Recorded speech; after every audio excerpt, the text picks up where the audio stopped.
আসসালামু আলাইকুম গাইস, কেমন আছেন? এমনি হচ্ছে কন্টেন্ট ক্রিয়েটর, ঠিক আছে? কারণ এই যে এখন আমি ভর্তা বাড়ছি পাটায়। কিসের ভর্তা জানেন? বাদামের ভর্তা।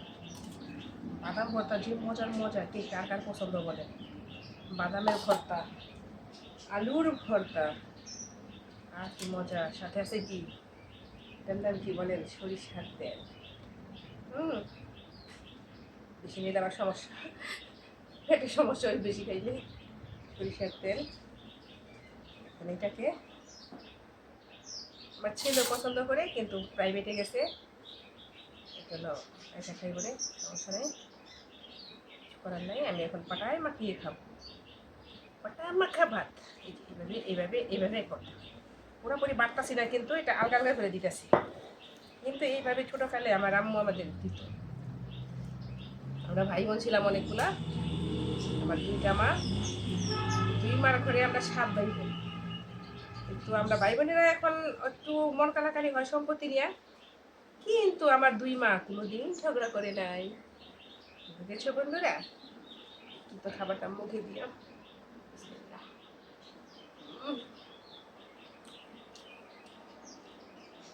সুপার ডুপার, ঠিক আছে?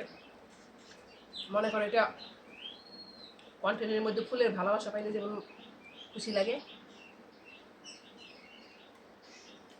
মনটা পড়ে। ঠিকই খাবারটা খেয়েও না, আমার ঠিক ওরকম মনটা পড়তেছে।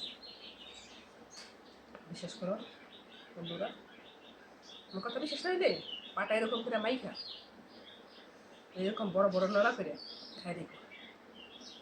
হুম, বাদামের ভর্তা দিয়ে, আলু ভর্তা দিয়ে,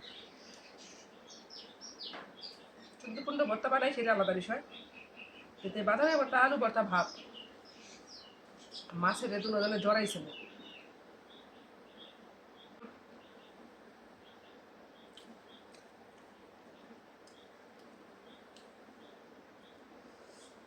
কি যে মতো একটা খাবার রে ভাই,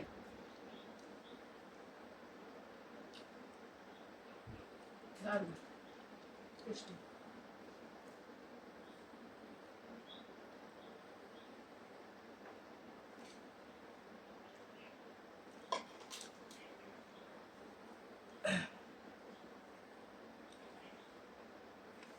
গর্ভবতীরা যাদের বাচ্চা পেটে, তারা পাটা মেখে ভাত খায় না, নিষেধ আছে, একটু সমস্যা আছে, বাকি মেসে সমস্যা নেই। হুম, অনেক মজা, অনেক মজা কিন্তু।